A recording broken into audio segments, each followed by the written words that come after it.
Hey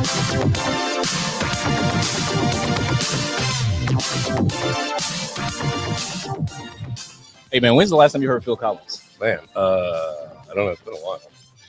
Like, long time. Remember the name of this song? Studio. Right. Do you know how it's spelled? No. It's spelled with 3 S's in the beginning. Is there a P in front of it? No. Oh, okay. I thought it was one of those like silent P. No. You know, Craziest thing, man. Yeah. My pops love Phil Collins and Genesis, man. So this is kind of a tribute to who we're bringing on the show today. Yeah. Oh, nice touch. Yeah. We like to think of our guests Of course we do. all the time. That's what we do. That's why we're here. It's, Yeah. it's not about us. Is he still touring? He's still touring, right? Dude, Phil Collins got to be about 90 years old. Yeah. Well, I think He's probably still touring. Yeah, maybe. I mean, it's Cool. real easy for him to Yeah. just not move around because Right. even when he was young, he didn't move around. Right. You know. But yeah. Cool. All right, you guys. What up? Welcome to BNL Behind the Brand. I'm your man, Leo Brown. And always to my side, Sir Mix-a-Lot in the house. we gotta find music for you. Yeah. Yeah. I think I'm gonna start playing Sir Mix-a-Lot. All right. Just find something tasteful. It's probably not anything tasteful. Tasteful. Are we worried about tasteful? Because I'm a classy guy. So at least I think I am. Okay. All right. I'm sure a lot of you didn't know that about me. We will venture more into that onto on some reels. Yeah. Yeah, no, hey, it's gonna be fun. But yeah. Hey man, so like we said, we have a great guest coming on with us. Yeah. I cannot wait to talk to Nina. Yes. I mean, when you have an award-winning author, Yeah. I mean, she's done it all, man. I mean, all the things that she's been a part of, who she's written for, Yeah. it's amazing to me. Her travels. I cannot wait to dig into this. I mean, God, I cannot wait to dig into this. Yeah, I know. This is our first first wine guest, right?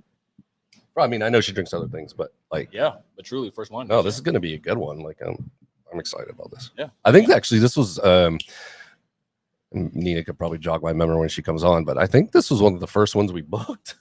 She was. It's been a while. Yeah. So I know we had to You're move right. it. We had to move it around because Nina's a jet setter. So Yeah, because we were supposed to do this, I think, back in April. yeah. Yeah. Yeah. So yeah, the wait's gonna be worth it. I'm excited. Yeah, heck yeah, man. Yeah, I yeah. can't wait. A lot of things been going on. With you, with me. Been a little tiresome on my end.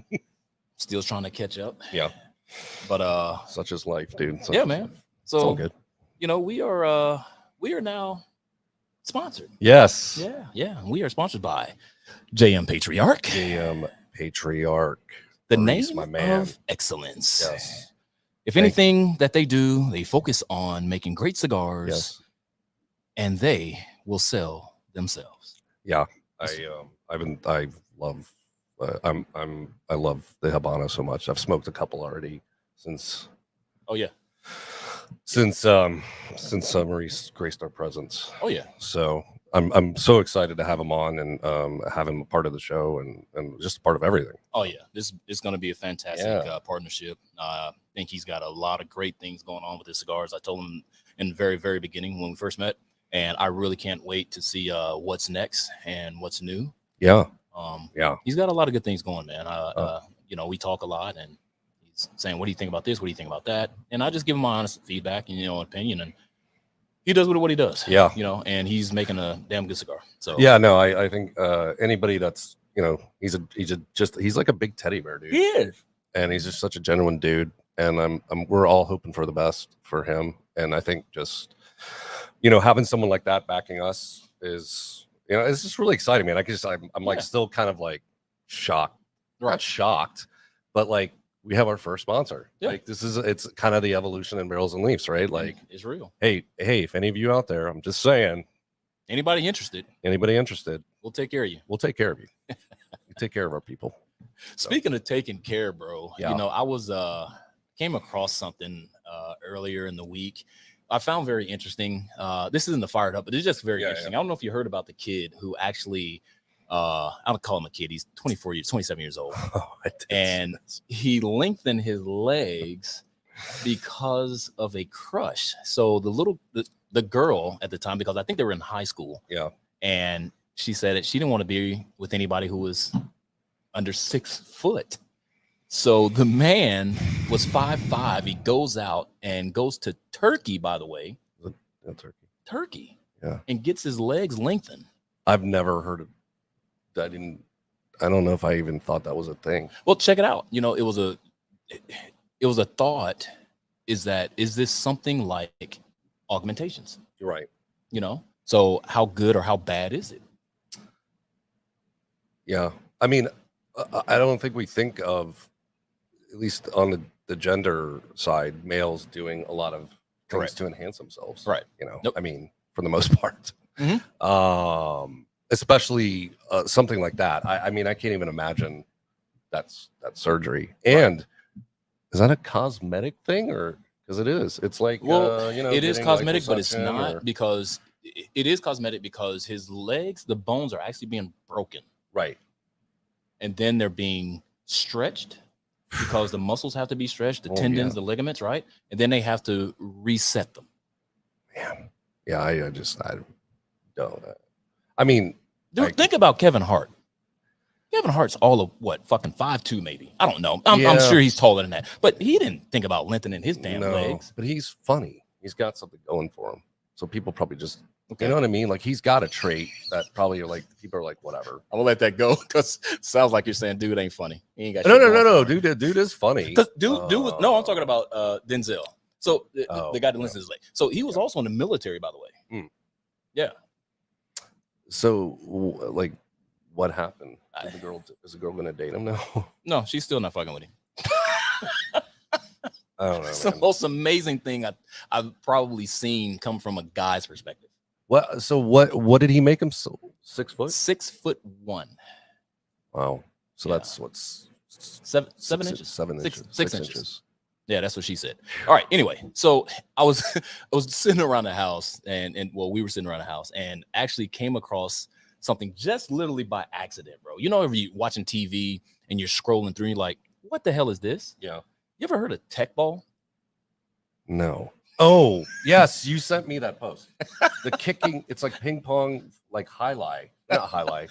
Listen, what's the sport you use? It's like volleyball. It's like ping pong, table tennis, all in one. So it's a curved table.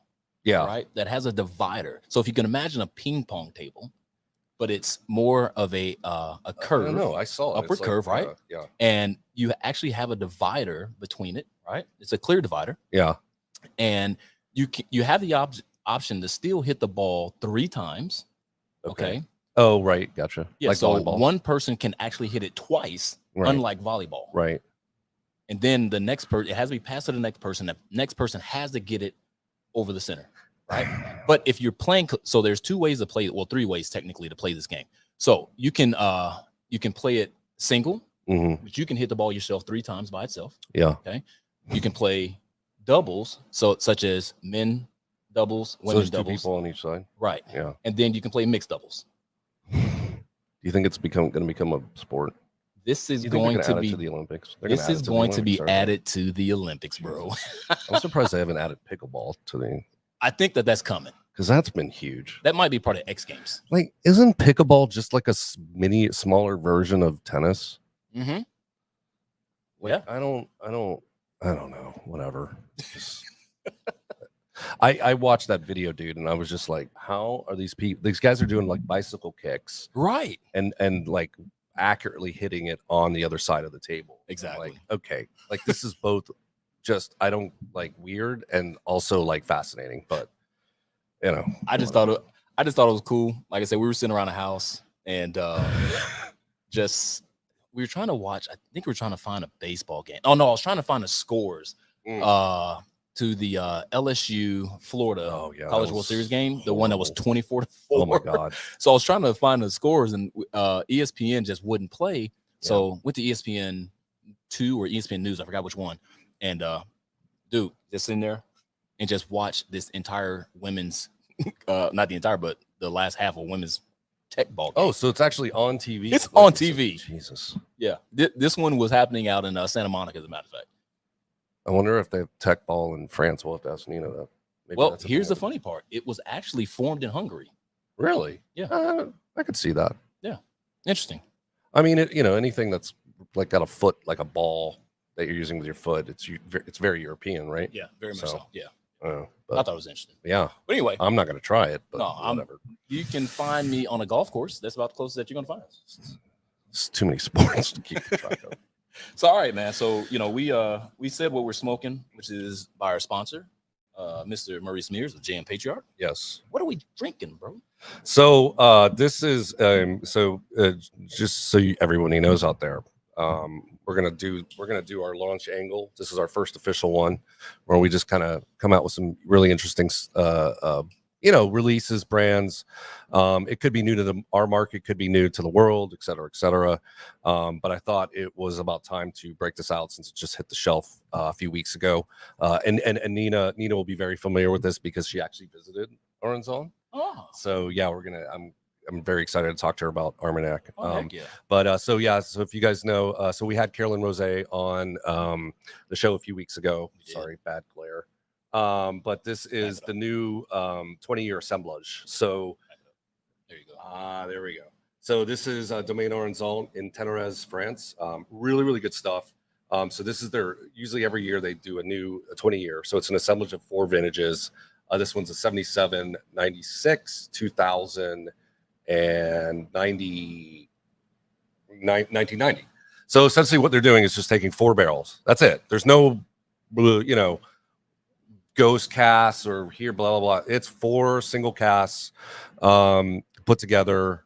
They're triple zero process, no color, no reduction in terms of water, no additives, and just hit the shelf at Elemental. Nice. Love those guys over at Elemental. Yeah, I love those guys. So if you're interested in the new Oranzon, it's more of a meatier Armagnac, if that makes sense. The Ténérez region usually produces a little more robust,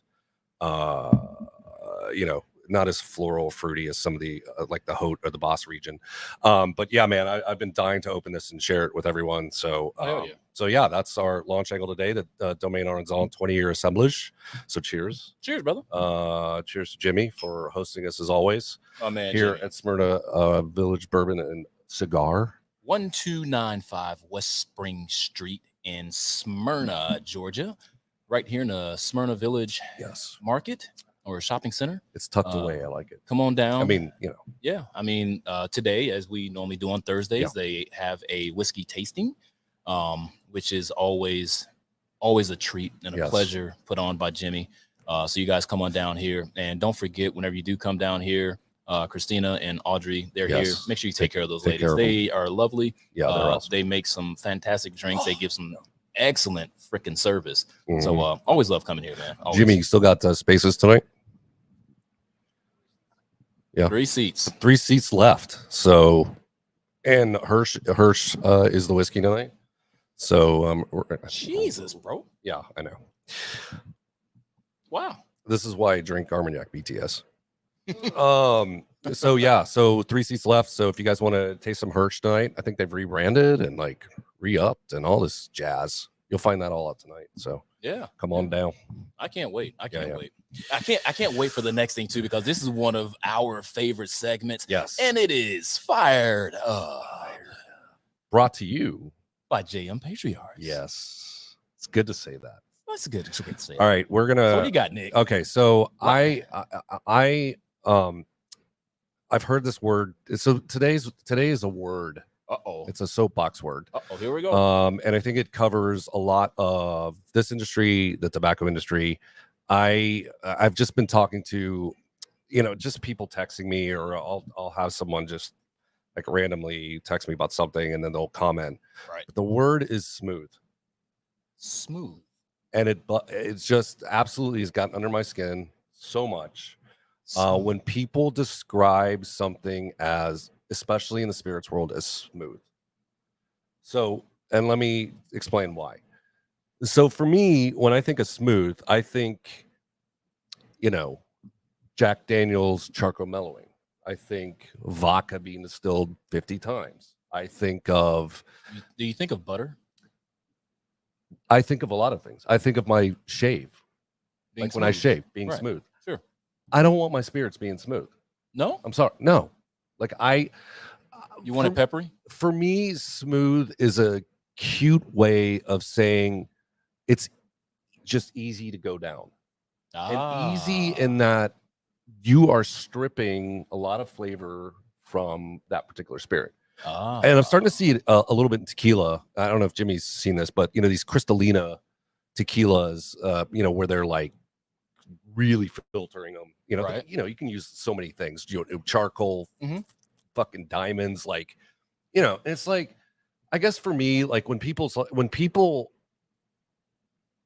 I'm drinking something, especially something robust, whether it's an Isla Scotch, tequila, or whatever, like the first thing I don't think of is smooth. Right. I'm just like, I don't understand what that, I guess, means to me. So, like you said, it does transfer into the cigar tobacco world. Yeah. People say, hey, you know what? I want a smooth cigar. Yeah. And, I'm kind of like you. It's like, okay, you're really not sure what to say. What you are saying is that you don't want anything that's going to be earthy or spicy. You want something that's going to be a little bit more on that mild body, kind of way. Yeah. And I don't think people understand just how to say it. Yeah. I think it's just I think it's a confusing word. Yeah. Because like you said, like, yeah, I want my butter to be smooth. I want my whipped cream to be smooth. I want my skin to be smooth. Right. I don't want my whiskey to taste like water. Right. I'm serious. I really don't. But you know what? There are certain liquids that we have tasted. Yeah. That are rather easy to drink, but not smooth. But again, that's kind of where I'm kind of going with this. And again, people, like you can argue however you want. I mean, like I said, this is an opinion, but that's where it kind of gets confusing. I'm like, like if I'm drinking something and all my remarks are, oh yeah, it's easy going down, or it's smooth.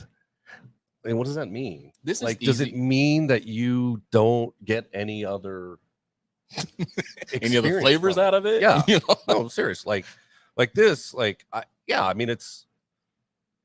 I think the other thing too is palate. I think if you don't like tequila, or if you don't like Isla Scotches, it's not going to be. It's not going to go down easy. Yeah, it's not going to be a cup of tea. But that's what I'm saying. Like, again, I think, and we've talked about this before, the vagueness of some of these words, like craft, handcrafted, smooth, like good. What is relative? Like, what's a good cigar? What's a good whiskey? So, like, I think for me, it's just, and again, I'm not like I'm not calling anybody out on it. If you want to use that word, it's cool, but just tell me what you mean. Like, why is it smooth? Is it smooth in like, you like Jameson because Jameson is it's triple distilled. It's known as a pretty much. I mean, you're shooting it for the most of the part, right? Right. Or drinking on the rocks. Why? Because it's just an easy. Yeah. It goes down. Right. Whereas if you take a red, exactly. Yeah. But then you go to like a pot still whiskey like Redbreast, Powers, completely different. My guess is if you put someone at a table and put Jameson on one side and Redbreast like 15 on the other, right? What it would be interesting to see what their words would be in terms of describing it. Would they still say, "Oh, Jameson smooth"? I don't really know what this. You know what I mean? So it's like I don't know. That word just I've been hearing it a lot lately, and I'm just like I don't really understand it. I really don't. Yeah. You know what I think we should do? I think we should have a little bit of fun with our friends, family, and be able to do a blind test with them. Yeah. Right. So I think that's something we ought to set up. Yeah. And I think we should be able to pull that off. Yeah. Easy. We're gonna do that. Yeah. So in the meantime, so that's my soapbox rant. Up. Nina is ready to roll. I think Nina is ready to go. Yeah. So without further ado, you guys have all seen the ads that have been floating around on Instagram and Facebook. Yeah. You guys know that we're going across the pond. That's why we call it Behind the Brand Global, because that's what we're doing. We're going all the way across the pond. Once again, this time we're going to, well, we're not necessarily going to England. No, we're going to Burgundy. We're going She's to in Burgundy. Yeah. And without further ado, she doesn't want to be on camera. Miss Nina Caplan.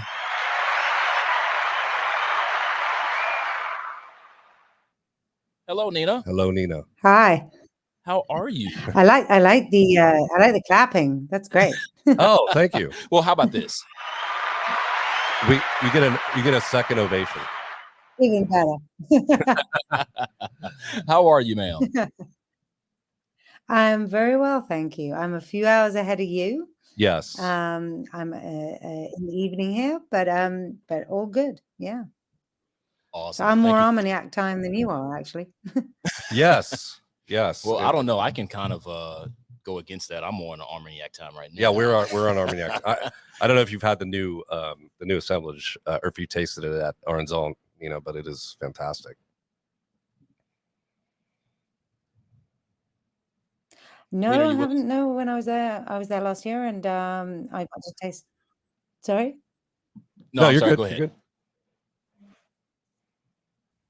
No, I was just saying I was there last year, so I got to taste what was up and going last year, including the Caille de Fantôme, which was really interesting. Yeah. The one they make from the disappeared grape varieties. But I won't have got to taste what you're tasting now because I don't think that was ready yet. Yeah, that's true. So obviously, Nina, you've done. I mean, we've kind of dove into a lot of what you have been doing lately, and obviously, since we're kind of on the Armagnac conversation, you did actually was the first piece I read by you when you visited the region and got to talk to Lily and Carolyn and Helene and a bunch of people over there. Tell us about the trip. Talk to us a little bit about Armagnac. Was it your first time kind of really diving into a lot of those houses, or was it just kind of a repeat trip and you were just diving a little further into it? What was it like? What were your impressions? And what makes it unique? Oh no, I love Armagnac. I've loved Armagnac for a long time.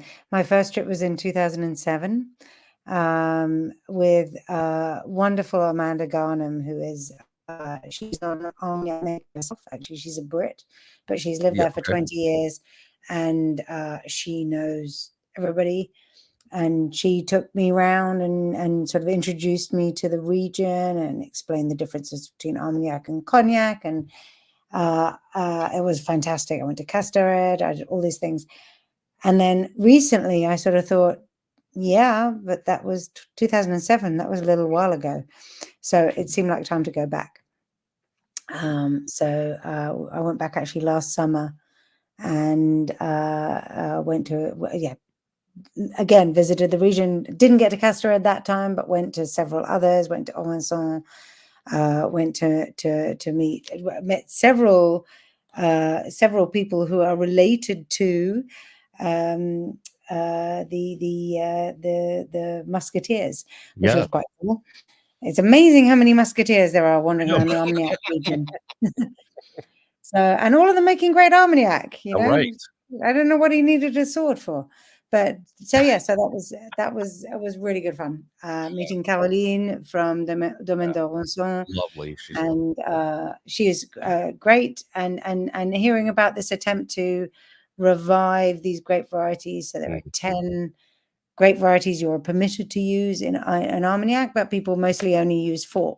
Right. And she has, and it has not been easy, managed to access all of the other 6 and plant them and make an Armagnac from them. And I'm great. It's such an interesting liquid. I don't know. Did we try? Yeah, we tried it. Yeah. It was just one of those things where, and we got confirmation from Caroline that it was very young. Mm-hmm. It just was stunningly different than anything I've ever had. And I'm really interested to see what it does longer in cask. But yeah, very cool. Oh yeah, me too. Absolutely.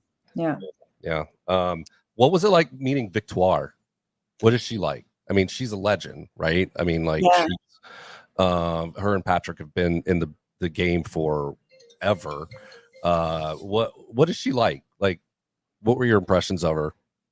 I thought she was amazing. She's she is an aristocrat, but she's a proper aristocrat.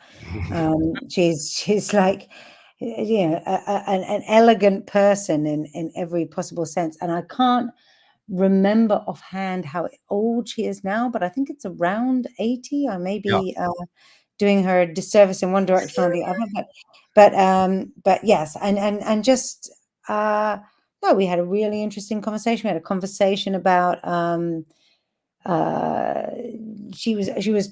father tried to make her learn German when she was young, and it wasn't because of the obviously then very recent history between France and Germany in terms of World War II. It just that didn't work for her. She said, "No, I'm not going to do that. I'm going to do this.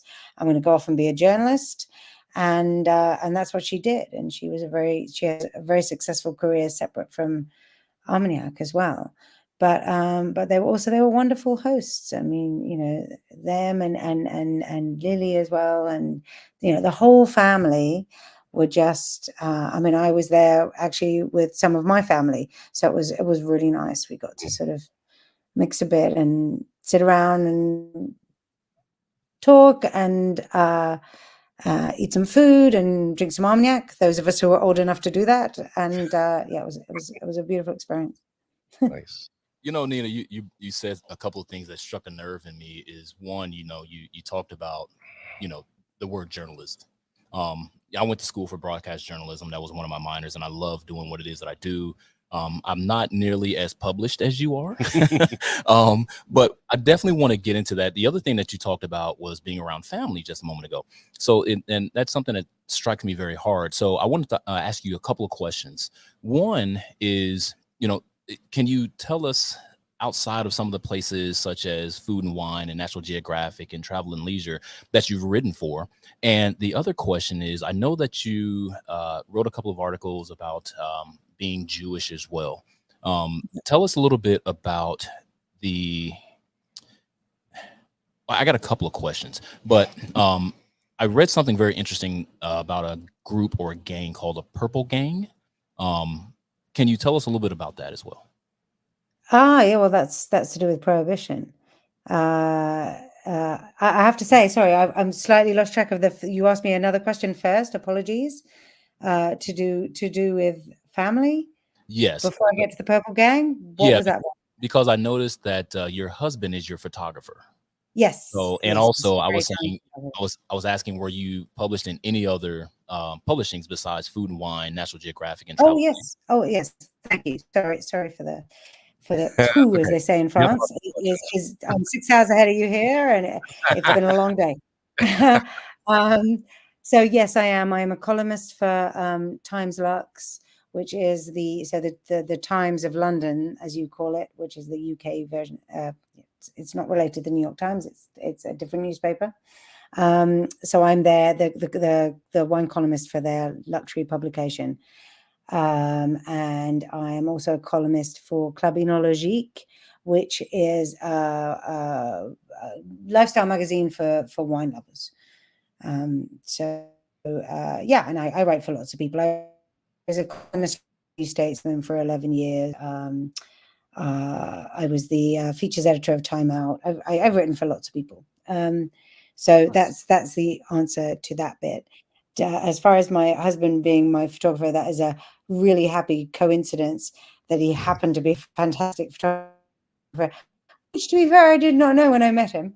And that works beautifully. And he's also, you know, very, very expert in France. He's lived in France for many years, and so that also helps when I'm doing anything to do with France. So we're both massive French. I studied French at UD. I've lived here on and off when I can. I edited a bilingual magazine. I don't know if you guys know the Eurostar. Can't say I've heard of it. Eurostar it's the train between. There is actually a train that runs between London and Paris. Yeah. So that has a magazine, and it's obviously a bilingual magazine because politics. And I edited that for a while. So I try to make use of it. When they tell you, as is a general discourse now, that humanities isn't worth studying, I'm here to tell you that they're wrong. Great life studying humanities. Or languages, whatever. So yeah.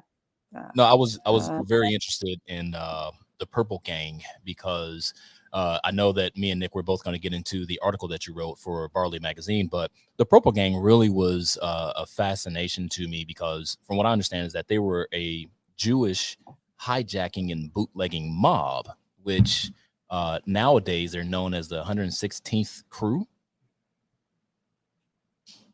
There's a modern version. That's what I read. It says that now that they're actually I did not know. yeah, it says that they're involved in armed robbery more often than Maybe not. we shouldn't have said anything. Sorry. I don't know about that because I don't think it relates to booze anymore. So it's out of my area of expertise. But but certainly back in the 1920s, yeah, absolutely. There was, I mean, the trouble with prohibition. Well, one of the troubles with prohibition is it created a market, and we all know that creating a market leads to competition, needs to market competition. And sometimes we call that capitalism and sometimes we call that gangsterism. And in this case, it was the latter. So yes, there were the Purple Gang. They were Jewish gangsters who were doing essentially what, I mean, Al Capone is more famous, but you know, it was the same deal. Essentially, there was a lot of money to be made in booze, and these guys were making it. And if you got in their way, you were going to end up looking like a wrought iron fence. So yeah, swimming with the fishes, as we say, the fishies. Yeah, exactly. So, if you are lucky. Yeah, right. I mean, you know, you may be whole or in pieces, but it was one or the other, right? Yeah. So what was the inspiration to write the article on Detroit? I mean, it's kind of an interesting location, and I didn't really know this, partially because I think I failed geography in school. But it's very close to the Canadian border, and there is obviously a major river that runs through it, and that was a very big thing, because I think according to the article, there was 97% of most of the booze that was illegally coming in was coming through Detroit, correct? Well, 75% of the liquor smuggled into the US during Prohibition came via Detroit. None of it was legal. I mean, one of the weird things about the whole thing is, I think, and certainly my perception before I went was, yeah, Canada didn't really do prohibition, so it was legal there and it was illegal in the States. But actually, that isn't the case. It was illegal in a much more low-key manner and for a much shorter period of time in Canada. But in Ontario, certainly there were points where it was illegal on both sides, and it was still going back and people still going back and forth. So you know, where there's a market, there's a market. So yeah, so I mean, it's very interesting. So it was most of and actually these days still an awful lot, and I can't remember offhand what the percentage is, but it's a massive amount of the goods that go between the US and Canada go from Detroit to Windsor, or from Windsor to Detroit, across the bridge or through the tunnel. And the really interesting thing I thought was that obviously at the beginning of Prohibition, there was neither a tunnel nor a bridge, but both were built during. And I think because it was just easier to keep tabs, or they were trying to keep tabs on people through a tunnel, you know, when I went through the tunnel earlier this year, you know, I waved my passport and they know exactly what I'm doing and where I'm going. If I get a little motorboat and get across the narrows, and they are narrows. I mean, that's actually, Detroit means narrow in French. It means straight. So as in a STRAIT. So it is really narrow. You can get across it really easily, and you could in the 1920s too. And so if what you were doing was not legal, then you didn't have to do it for very long. That's a good point. So Nita, I'm not sure if you can see the picture that I actually put up on the screen. One is I actually found the map of Windsor, the river that flows between Windsor and Detroit. Can you see that? Yeah. And I can see that. Yeah. Yeah. Then I found the actual live picture, which is amazing because I automatically recognized Detroit, by the GM building. But then I started looking, and that there was a Canadian flag right there, and I said, "Oh, damn, that's actually Canada." Yeah. I think that's my husband's picture, right? That is. Yes, it is. Yeah. That it? Yes, that is. Told you it was good. Yeah, Yeah. you were right. Exactly. It kind of sums it up, doesn't it? Because there you have something that is so clearly the US. And there is the fun, which I mentioned in the piece, this funny moment where we're driving along this slightly nondescript road with nothing very exciting on either side. I mean, there are lovely bits of Windsor, but they really don't look like the US at all. And suddenly I see the skyline you just put up on there, and I said to my friend Steve, who lives in Windsor, I was like, is that Windsor? And he was like, no, that's Detroit. But you can't actually see the river. It looks like it's the end of the road. It's incredible. Right. It's how Exactly. I mean, here you can see the river, but when you're driving along one of the main roads in Windsor, it just looks like if you just keep driving, you're going to get to that, which in a sense is true. Wow. Yeah. Wow. Yeah. It's crazy. And I love that because also it's not an area of the US I know, and I loved Detroit. I mean, Windsor is really interesting. Detroit, with its history, with its music history, with its car history, yeah, what a fantastic city. And I've been wanting to go and see the Diego Rivera murals for years, and they were incredible. And yeah, what a great city. So you got to it looks like you got to the bar hop a couple places in Detroit. Oh yeah. What? I was not the designated driver. I'm happy to report. Good. I'm glad. I'm glad for that. Yes. Right. So tell me about. So this just really fascinates me because I love cask and wood and barrels and finishing and all that. You don't like it smooth, right? I don't like it smooth. What was? I have to ask this. What did the Catcher's Rye taste like? So it was finished in the vermouth cask. I mean, we don't see. I mean, there's a little bit of finishing in vermouth, but it's not. It's not a big thing right now. I mean, we see it in other things like port and cherry and things like that. But talk to me about that experience. What was that rye like? Well, look, I mean, like you, that is not something I'm that familiar with, actually. And obviously, my main area of expertise is wine or grape-based spirits. So, but I do love whiskey, and I love rye. I'm married to a Canadian. You got to love rye, really. Of course.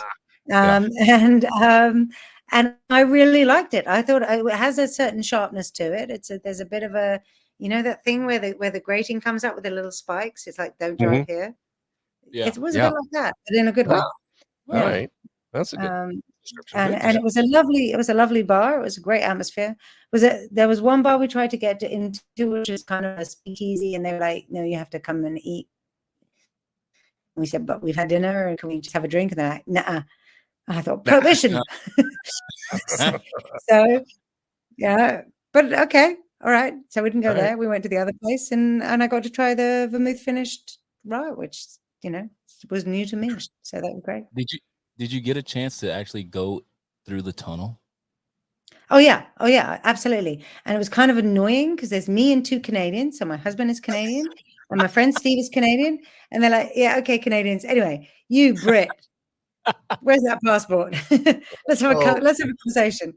I was like, "Okay, all right." And it was fine. There was no problem, but it was very clear to me that life is easier if you're Canadian trying to get into the US, which is ironic because as far as I'm aware, no Brits ever tried to smuggle any booze into the US. So I don't know. No, they had plenty. They had France for that. That was fine. Yeah. We never had prohibition. Hello. We've done a lot of stupid things, most of them recently, but we have never done prohibition. All right. Right. I mean, hello. It's just right. In case you guys don't know, we are talking to Miss Nina Caplan, award-winning author, journalist, speaker, consultant, jet setter, knows all about wine, knows all about anything grape-related, and we are privileged to talk to her today. Nina, I just have probably one last question for you, and that is, you tried something that I've never heard of, and it's called the Happy Stan Wrinkle. Oh, yeah. I'd never heard of it either. What was that like? It was really good. And I will be honest and say to you, it was the last drink of the evening on quite a long day. So the tasting notes are not that refined, if I'm honest. But I did. I really liked it, because also, isn't that the point? You go somewhere new. What you want to do is you want to try something you can't just get at home, and you want to have an experience that totally relates to the place that you're in. So there I am. I'm in this bar, and I say to the bartender, I'm like, okay, what's this? I don't know anything about it. And he starts explaining it to me, and he says, he sort of cuts himself short and says, but I think you're gonna like it. I'm like, okay. Okay, sold. And it was lovely. I think you guys would like it, because it was not smooth. It definitely had its prickles, and it was you could you could. I was going to say you could chew it, but that sounds negative. I don't mean it negatively. It had texture, it had proper texture. Yeah. It was good. Yeah. See, Nina, Yeah, just you guys need to go to Detroit and give it a try. Yeah, I mean, that's going to be on the list. So you can chew smoke, and you can chew drink. Yeah, for sure. All right, let's jump to the big stuff and wine. Obviously you have a lot of experience with it. Tell me about the experience. I read something about your first wine tasting was in Dordogne. Talk about that. Do you remember it at all? Do you remember the wine? I mean, you were 10 years old, right? I mean, I'm assuming your father gave you a sip. 13, she said. So basically, 13. Okay. So, you know, my father was a divorced dad and a wine lover, and sometimes these two things don't go together that well. And we were in the Dordogne on a family holiday, and he wanted to go for a wine taste. He also wanted to go for a Michelin-starred meal, and he ended up having to do that on his own, because even he drew the line at taking his 10-year-old, and I'm still pissed off with him about it. But anyway, so at some point he wants to go. It's like the area is known for a wine called Montbazillac, which is a sweet wine, but it's not really sweet. It's on the cusp of sweet and savory. It's a beautiful wine. And obviously I knew none of this at 10. But anyway, he wanted to go for this wine tasting. And my uncle and aunt turned around and said, fine, go off your wine tasting. Take the 10-year-old and take her 12-year-old cousin with you while you're at it. So off we tootle in that way. Okay, the adults say we're going somewhere, whatever. We don't know. And we get there, and because this is still true in France, and actually, you know, with my stepdaughters who are still quite young, they'll give you a tasting in a way that I imagine the US is, and I think this is a hangover from Prohibition, or maybe this is why Prohibition happened. I don't know, but they're more wary about this kind of thing. Whereas my attitude is a little bit of alcohol, very judicious, obviously tiny bit, is a good way to ensure somebody doesn't abuse it when they're older. Yep. That is the hope. Anyway, we're there, and this is the 80s, and my dad is off tasting and this time doing no child supervision whatsoever. And and somebody says to me and my cousin, do you want to try? And we're like, okay. And to us, and it's interesting because I think children have a great palate. It tasted of egg.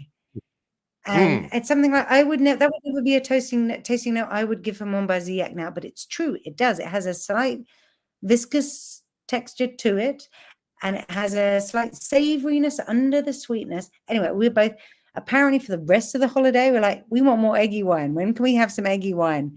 We want the eggy wine. My uncle and I are like, okay, just corrupted the preteens. Well done. But actually, you know, neither me nor my cousin have grown up to abuse alcohol, and I still am really fond of Montbazillac, and which is a beautiful wine, and I would recommend anyone who gets a chance to try it. It's not trendy. It's not as famous as Sauternes, which is the famous French sweet wine, and it's more low key, but and it's a great wine. And of course, then what happens, and I've written about this a lot, is that wine becomes part of your memory. So for me, when I taste a Montbazillac now, my father sadly has been dead for 20 years. That's a connection with him. That's a connection with my 10-year-old self, and it's a connection with him, and that's a really lovely thing. You know, I did something very similar with my daughter. I think it was like last year, 2 years ago, and I gave her a taste of a stout. Right, I think it was no, I'm sorry, it was a Hershey Porter, and she actually tasted pomegranate, whereas I've never tasted pomegranate in that beer ever in my life. Interesting. Yeah, and she's 16. Well, at the time 16, so now she's 17. So it's like this is very true. What you're saying is that kids, you know, I say that women have a much more distinct palate than what anybody else in the world does. Yeah. Well, you know, I'm always wary of that because one of the things I don't like, and it happens in the English speaking world, and it happens more in the French speaking world, which is this distinction between a wine is feminine or a wine is masculine. And there's been too many times in my life where that's been code for this wine is feminine is code for this is a frivolous little wine that nobody should take very seriously and isn't very interesting really, but hey. And the reverse, which is this masculine one, this is serious, this is important. And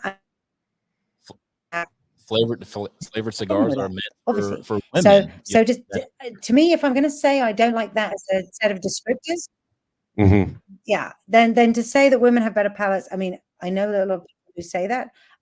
I don't actually have an opinion, but I'm also like, well, if I'm going to say that I don't like the feminine masculine division, then I'm not sure I'm prepared to accept the women have better palates either, because you know you got to be fair, right? I think they are. I mean, I would trust more of a woman's palate than most guys that smoke cigars. I'm just saying. I mean, it could be actually, I would trust a person who doesn't smoke cigars in that sense while they're smoking the cigar. I mean, I love a cigar occasionally. My husband really likes cigars, and he's got a really good palate. But I think if you're going for wine, then you need to leave the cigar till after the wine. Interesting. Actually, we were having, you know, it's funny here. We were having that debate. You know, typically in the cigar world, you know, you're pairing something, you know, like a whiskey, some sort of brown spirit or aged tequila. We didn't really dive into the wine sector, and we've had, you know, I'd say we've had a lot of people that say it could work, and then we've had a lot of people that say nah, stay away from it. So it's kind of an interesting dynamic. I don't know if it works or not. We haven't really played around with it, but that's a point. Like, I would have thought it would definitely have to be the stronger, more robust wines, because really a delicate wine, it's just not going to work. I mean for me, but also partly because if I'm having a cigar, I like it after a meal. So I'm not necessarily going to be on the light white wines anyway. And with Armagnac or with whiskey, it would be my preference to a cigar with wine. I imagine there probably are stronger, more robust red wines that you could do that with, and you guys should probably experiment with that at some point. Oh yeah. Oh no, we're you're working on that. Well, we're getting there, so we'll figure it out. Well, Nina, we know that you don't have too much time, so we don't want to keep you too long. So we're going to get into what we call the rapid fire questions. Rapid fire.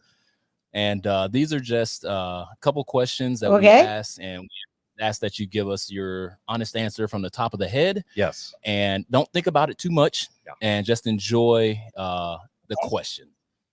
Nick, you want to start? You want me to start? Yeah, let's do it. You ready? Cool. Okay. You're on a deserted island. You can only bring one wine. What is it? Oh, that's hard.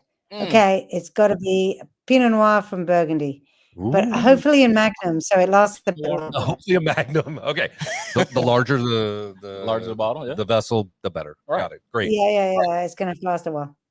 So for me, Nina, I'm not gonna go to the wine side. I'm gonna go to the personal side a little bit. There's a battle going on where you are, a bear and a shark. Who wins? But doesn't it depend on the bear and the shark? I mean, not being funny or anything, but sure. I mean, okay, we can call it a black totally wussy bear and really forceful shark, or vice versa. I mean, you know, let's talk personality here. Black bear and a great white shark. A great white shark. Well, great white sharks are Australian, and I'm partly Australian, so I'm going to say the shark wins. Shark wins. All right. I think that's the truth. Geography balance. Yeah, I think that's the truth. Yeah. All right. Great answer. All right. I got another question, and this is geography. So you wake up tomorrow, and you have to choose where to live: London or Burgundy. Ooh. Oh, that is hard. You know, that's hard because. Oh yeah, I'm heavy. Yeah. I'm making Nina think. Man. Yeah. Well, it is because the trouble is that London is one of the world's great cities, and where I am in Burgundy is very rural. So what Right. really works is a combination because you know, what you have here is you have beautiful countryside, and you have relaxation. We have swifts nesting under our eaves. Yeah. You Sounds know, like you're leaning Burgundy. it's properly rural, and I'm a city girl. I grew up in London. No, Well, I'm with you. yeah, but you know, stay me here too long. I was here for 6 months, pandemic, and by the end of it, I was like, okay, give me some city, please. So I Yeah. would say I need both. Okay. Yeah. All right. So I'm gonna hit you with the tough question that I ask everybody, and everybody says, "Ooh." So you know, here in the United States, we have a mountain which is called Mount Rushmore. Has 4 faces of the Oh yeah, with presidents that have faces. been here in the United Yeah. States, right? Yep. Who is your Mount Rushmore of the wine industry? As in which of the would be the 4 faces I'd put on there? Correct. Yes. You mean? Yeah. Oh, that is a good question and a hard one. Ooh. Who would I put on there? I think who would I have on there? Ooh. I'm gonna put Aubert de Villaine of Domaine de la Romani Conti because you know, because it is an incredible wine, and he is a person who's done a lot for the top end of wine. I feel like I'm going to put Carlo Farini, who's a wine consultant. He makes beautiful wines in both Tuscany and also in Sicily. Fantastic wines, but he was known as a consultant. He sort of went around helping other people sort their wines out. Who else am I gonna put in there? I'm gonna put Caroline Roses in there for her Carré des Fantômes and all the effort she has made to bring back the old grapes of Armagnac. So I'm gonna stick her in there too. And I've got one person left, and who's that gonna be? And you know what's going to happen? We're going to end this conversation. I'm going to think of 14 people who definitely need to be on there. That's the whole point. I'm just sharing my crossness now, preemptively. But that 4th person is going to be, who will it be? Well, we've had some French people, so let's have somebody who's not French. Who's no? Let's have an American. I'm talking to Americans. Let's have an American. Okay. I'm gonna put Kermit Lynch in there for doing incredible things to help Americans discover some of the best. I mean, still, and it's been a long time, but still, an awful lot of the very top producers of wine in France. When you start Googling, out comes Kermit's website because he sells them in America.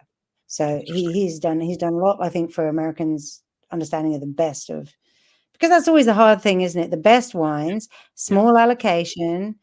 That's not what you get in your supermarket. Those wines are hard to discover. So those people get their place on Mount Rushmore too. Yeah. That is awesome. I mean, that's a good. I probably knew one of the people on your list, but I'll take that. You're a lot more versed in the wine industry, so I will trust your judgment. Well, yeah, and this is a learning experience for us. Now we get to look at those people and hopefully find their wines and learn some. Well, with Aubert de Villaine, don't hold your breath. With the others, sure. Yeah. No. And ask me another day, you'll get a whole other 4 people, because the great thing about the wine world is it's so varied. And there are so many interesting and passionate people doing wonderful things that I swear we could have this conversation for a month, and I could give you different 4 people. Oh no, we're gonna get you on and do just like an hour of wine. Seriously, because I mean, I want to talk.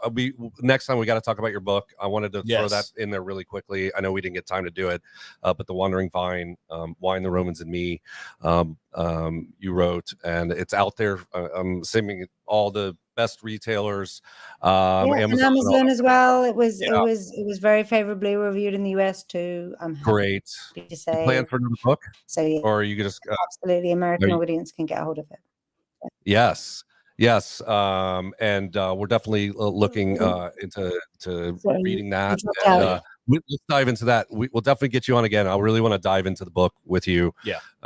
You know, there was just so much going on today. We kind of want to go all over the place, but we definitely want to pick your wine brain more in the future. So thank you. Well, it's been a pleasure.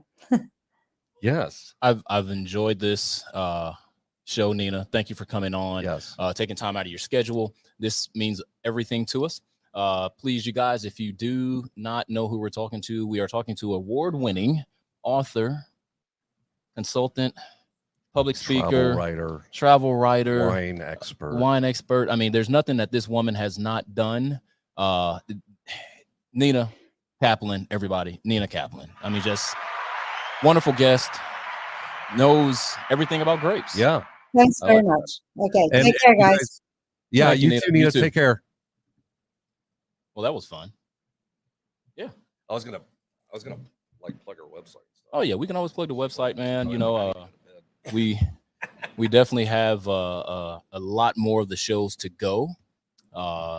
Next week, we're gonna be at Fellowship. Yeah, we're gonna be at BJ Fellowship today.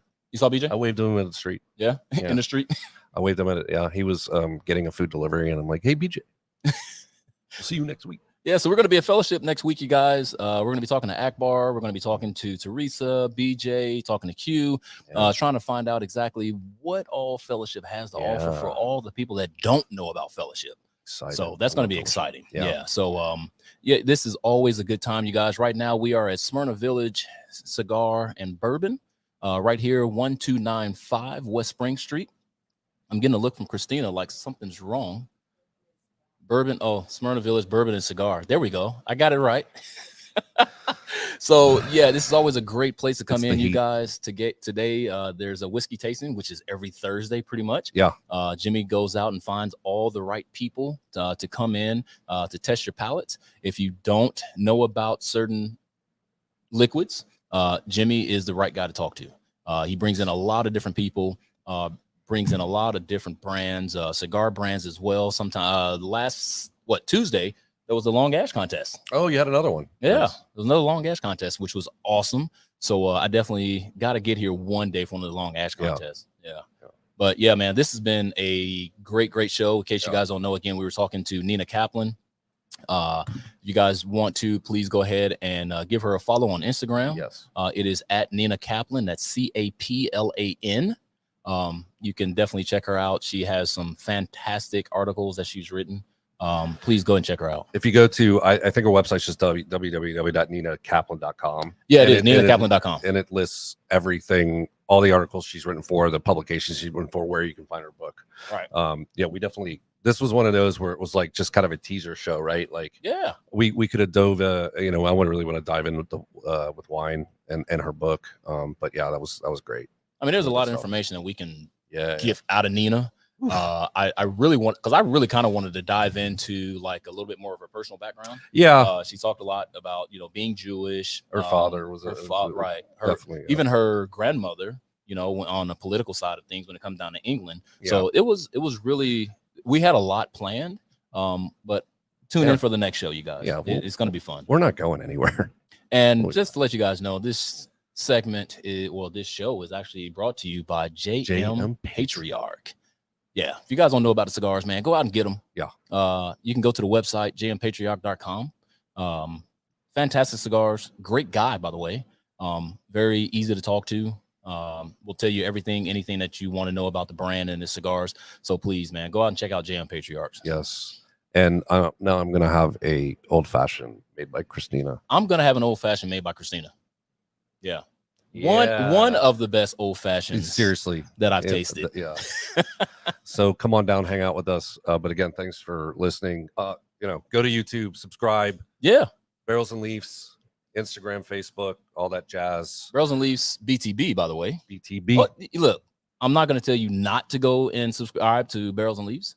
But if you want to follow all the interesting interviews, if you want to follow all the interesting people that we're going to be talking to, make sure you check out Barrels and Leaves Behind the Brand. Yes. And Barrels and Leaves Behind the Brand Global, on Instagram, Facebook, and we'll get you all the insights, man. Yes. So you guys enjoy. PCA is coming up. Yeah. In case you guys don't know, that is the cigar convention for retailers and vendors or manufacturers, which is a very exclusive event to get to. So we're going to be bringing you guys a lot of information, interviews, and all of that stuff for all of your viewing pleasures. So make sure that you tune in. We're going to be in and out the entire time that we're there. Yeah. So just make sure that you keep listening. Make sure that you hit the bell on YouTube just to know whenever we do go live, and also keep following us on Instagram every time you check in, which I know most of you guys check in all the freaking time on your phones. Yeah. So yeah, just make sure that you tune into us and give us a shout, man. Any questions you guys have,